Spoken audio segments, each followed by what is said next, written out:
राम भक्तों में अग्रगण्य श्री हनुमान जी महाराज।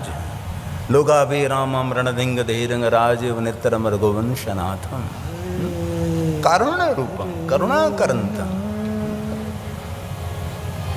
श्री हनुमान जी महाराज के सामने भगवान राम जी को याद करने से हनुमान जी की बहुत प्रसन्नता रहती है।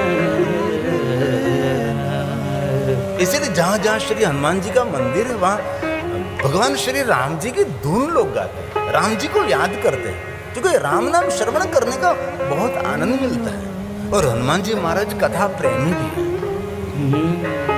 जहां जहां प्रभु की कथा हो रही वहां हनुमान जी महाराज श्रवण करने के लिए जाते हैं। माता नर्मदा के तट पर हनुमान जी महाराज ने स्वयं ने कपिश्वर महादेव लिंग की स्थापना की। शिव महापुराण अंतर्गत कोटि रुद्र संहिता में बहुत सारे शिवलिंगों का वर्णन है। इनमें माता नर्मदा के तट पर बहुत सारे शिवलिंगों की महिमा है। दर्शन मात्र पाप हारिका जय जय मां नर्मदा। माता नर्मदा का दर्शन करने मात्र से और मनुष्य पाप में से मुक्त हो जाता है। ये माता नर्मदा। शिव महापुराण अंतर्गत कहा है कि कहीं भी शिवलिंग लाओ तो उसकी प्रतिष्ठा विधि करनी पड़ती है, प्रतिष्ठा के बिना नहीं। लेकिन माता नर्मदा के जल में से लाए हुए शिवलिंग की कोई प्रतिष्ठा विधि न हो सके। ये सभी शिवलिंग प्रतिष्ठित हैं, जिनको नर्मदेश्वर महादेव भी कहते हैं, बाणलिंग भी कहा जाता है। तो श्री हनुमान जी महाराज ने अपने कर कमलों के द्वारा बहुत सारे शिवलिंगों की स्थापना भी की। कभी आपको ज्योतिर्लिंग रामेश्वर महादेव जाने का अवसर मिले तो भगवान राम जी ने अपने कर कमलों के द्वारा शिवलिंग की स्थापना की। उसके पास जो विश्वेश्वर महादेव का लिंग है वो श्री हनुमान जी महाराज ने स्थापित किया है। एक आत्मलिंग भी है। हर तीर्थों में एक विशेषता रहती है, हर तीर्थ में एक अलग सी दिव्यता रहती है, अलग सी ऊर्जा रहती है। इसलिए कभी भी श्री हनुमान जी महाराज के दर्शन के लिए हम जाते हैं तो हम अचूक गाते हैं लोगाभि रामम रणधिंग धीरंग। पर हम सबको कंठस्थ है, हम सबको मुखपाठ है, हम सभी गा सकते हैं। लोगाभि रामम रणधिंग धीरंग राजीव नेत्रं रघुवंशनाथं। श्री राम जी को प्रणाम करते हैं। कारुण्य रूपं करुणाकरंतं श्रीरामचंद्रं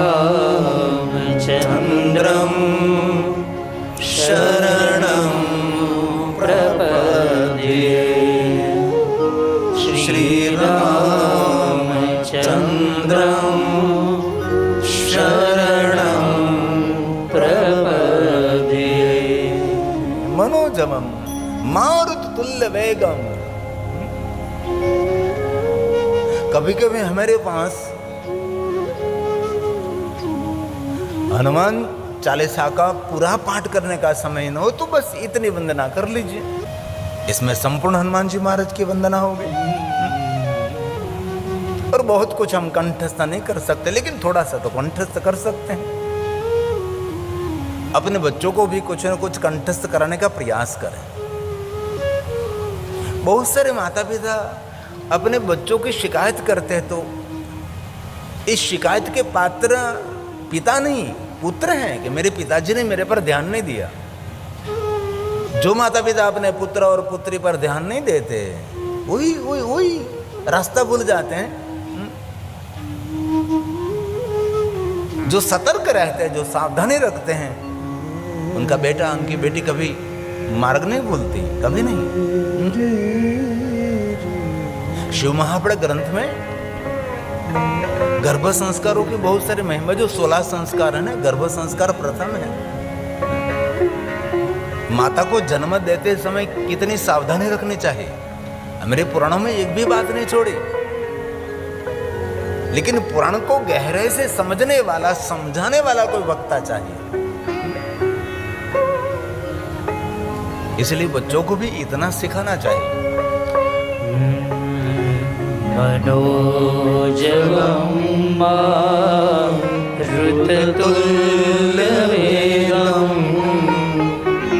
जितेन्द्रियं बुद्धिमतां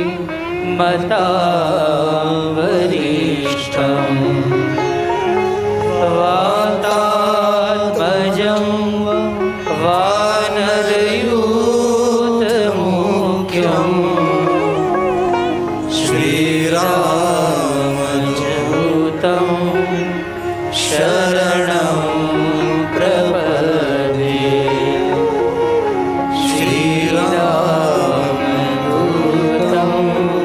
शरणं प्रपद्ये। तो श्री हनुमान जी महाराज भगवान महादेव का अंश है, ये शिव अंश है।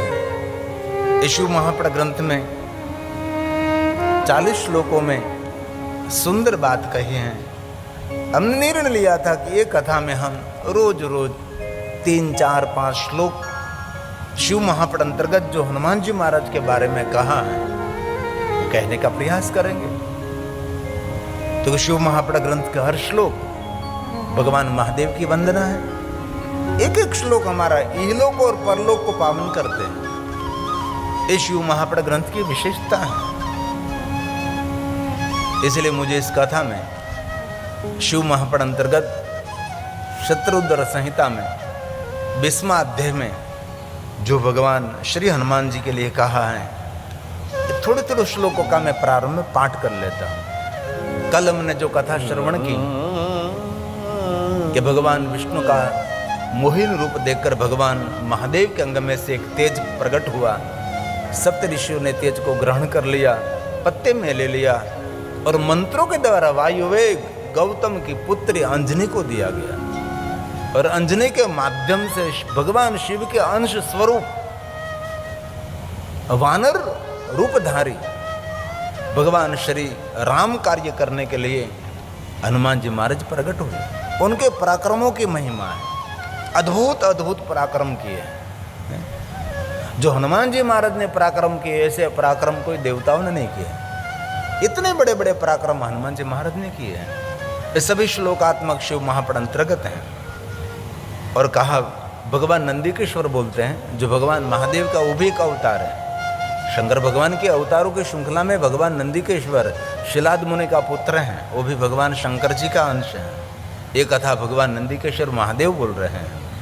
वहाँ उन्होंने पराक्रम युक्त अद्भुत कार्य किया। कहाँ? भगवान श्री राम की कार्य के लिए श्रीलंका में गए। लंका में जाकर माता सीता जी की शोध की और वहाँ जाकर भी बड़े बड़े पराक्रम किए। और जानकी को प्रतिपूर्वक माता को प्रणाम करके जो भगवान श्री राम ने जो मुद्रिका दी थी वो माता जानकी को अर्पण की और माता जानकी को प्रणाम किया। इस शिव महापड़ ग्रंथ में श्लोकात्मक है, जो हनुमान जी महाराज के पराक्रम की बातें हैं। चक्रे अद्भुतं चरित्रं, हनुमान जी महाराज ने अद्भुत चरित्र किए हैं। सतत्र विक्रम संयुतम्, अनेक प्रकार के विक्रम सर्जन किए हैं। हनुमान जी महाराज ने जो जो पराक्रम किए, जो जो कार्य किए, ऐसे कार्य अन्य कोई देवताओं के लिए नहीं है। इसलिए भगवान महर्षि वेदव्यास जी ने हनुमान जी महाराज की गाथा गाई है, बहुत कम श्लोकों में, कम शब्दों में, लेकिन हनुमान जी को छोड़ा नहीं, हनुमान जी को भूले नहीं। अभिज्ञानं ददो प्रीत्या सीतायै स्वप्रभोर्वरम्, सीतायै स्वप्रभोर्वरम्। माता सीता की खोज करके लंका में पहुंचे। लंका में पहुंचकर भगवान श्री राम जी ने जो मुद्रिका दी थी वो मुद्रिका माता सीता को अर्पण की। हमारे ओम जी सोनी ने और शिव परिवार ने मिलकर हम प्राचीन हनुमान जी महाराज विराजते हैं, उसको अखंड दीप भी प्रकट किया है कि ये पवन शांत हो जाए। लेकिन आज कैसे शांत हो सकता है? आज तो श्री हनुमान जी महाराज का प्रागट्य महोत्सव, इसलिए वो तो उधम मचाएंगे। इनमें भी हम सबको सुरक्षित रहना है, ये उनकी उपस्थिति है। लेकिन मैं कथायोजक शिव परिवार का बहुत धन्यवाद करता हूँ। ये पंडाल इतना मजबूत बनाया है कि सब सुरक्षित रहते हैं। बहुत हृदय से मैं आपकी व्यवस्था का मैं धन्यवाद करता हूँ, बहुत हृदय से मैं प्रणाम करता हूँ। और भगवान महर्षि वेदव्यास जी ने कहा है, जानकी के प्राणों की रक्षा करने वाले रामदूत के नाम से जगत में प्रसिद्ध हुए और वीर वानर नायक शीघ्र ही उनके शोक को दूर किया। माता सीता का जो शोक था, शोक तलीन थी। ये तो अद्भुत एक लीला थी, अद्भुत एक लीला का पात्र भी थे। श्रीलंका में पहुंचे, वहां जाकर माता सीता का दर्शन किया और राम जी ने जो मुद्रिका दी थी वो माता को अर्पण की और सारी कथाएं सुनाई माता।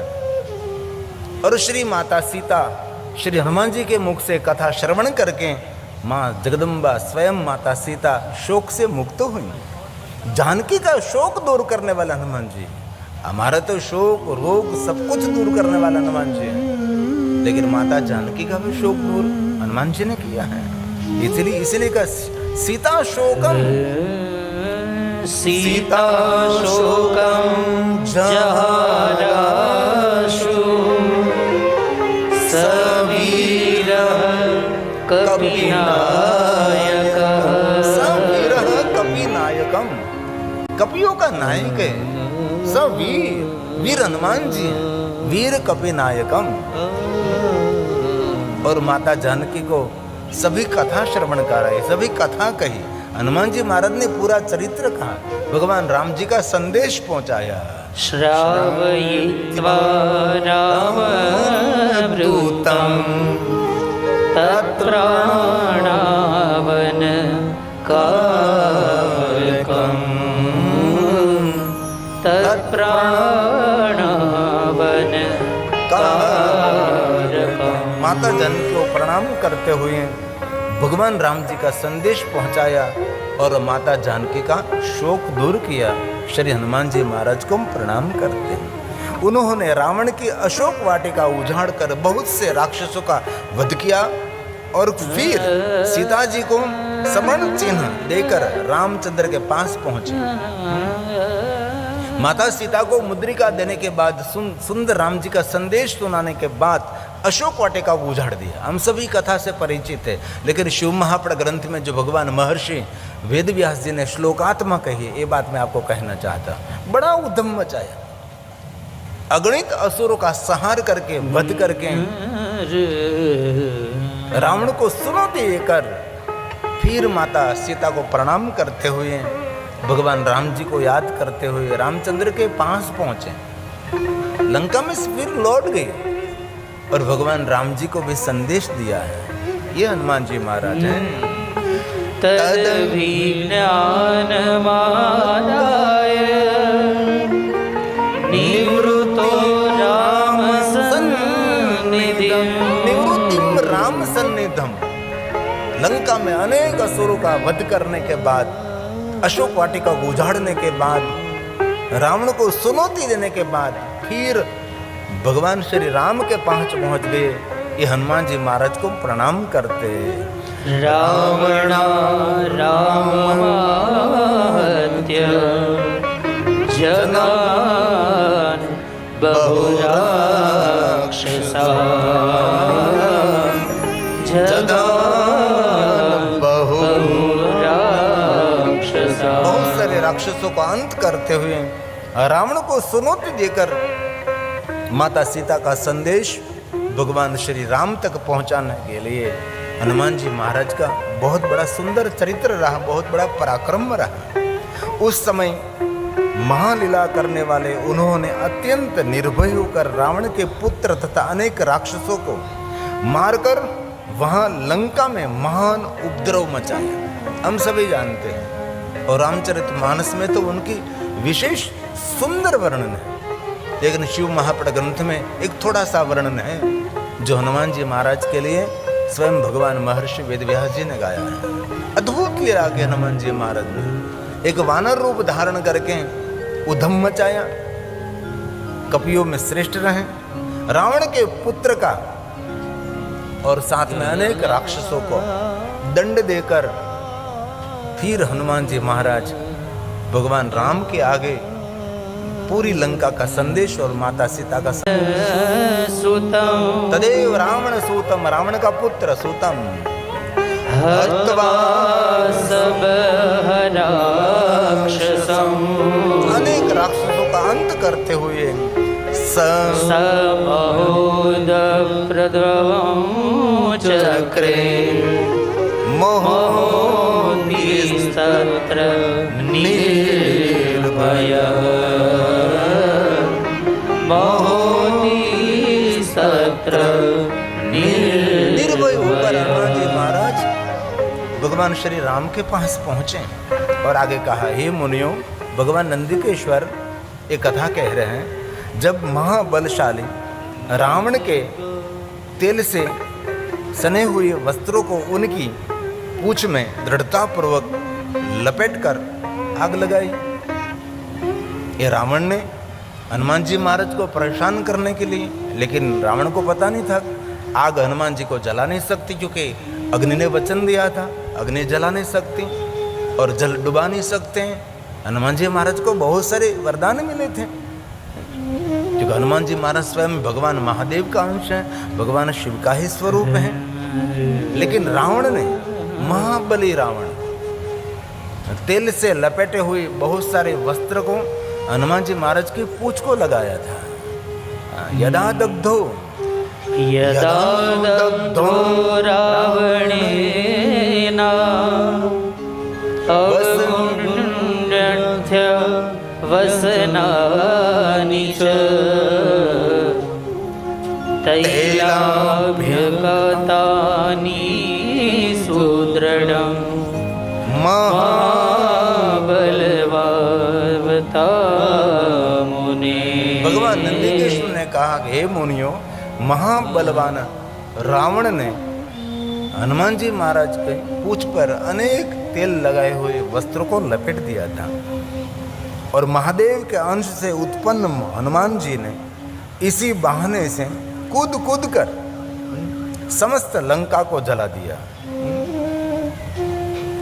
उत्पलत्यो उत्पलत्य उत्पलत्य उत्पलत्य कूद कर उत्पलत्य उत्पलत्य। कितना सुंदर शब्द है संस्कृत में, उत्पलत्य, कूद कूद कर, उत्पलत्य। उत्प्लुत्योत्प्लुत्य च तदा महादेवांश कपि। भगवान महादेव का अंश है हनुमान जी महाराज। उत्पलत्य उत्पलत्य, कूद कूद कर पूरी लंका में दाह लगा दिया। ददाह लंका निखिला कृत्वा त्याज्यं तमेव हि कृत्वा त्याज्यं त्वमेव हि। ऐसे हनुमान जी के बड़े बड़े पराक्रम का वर्णन शिव महापुराण अंतर्गत शत्रुध्वज संहिता में कभी अवसर मिले तो उसका पारण कर। जैसे हनुमान चालीसा का पाठ करते हैं, वैसे विद्वान लोग ये 40 श्लोकों का पारण करते हैं। एक साथ में मैं आपके समक्ष 40 श्लोक नहीं गा सकता, लेकिन रोज थोड़ा थोड़ा श्लोक लेकर हम 9 दिन के अंदर इस हनुमान चरित्र जो शिव महापुराण अंतर्गत है उसको हम गाने का प्रयास करेंगे। और भगवान महादेव की विशेषताएं हैं, कुछ बात समझ में आ सकती है, बहुत सारी बात समझ में नहीं भी आ सकती हैं, लेकिन सबका मंगल और कल्याण करने वाला इस श्रेष्ठ ग्रंथ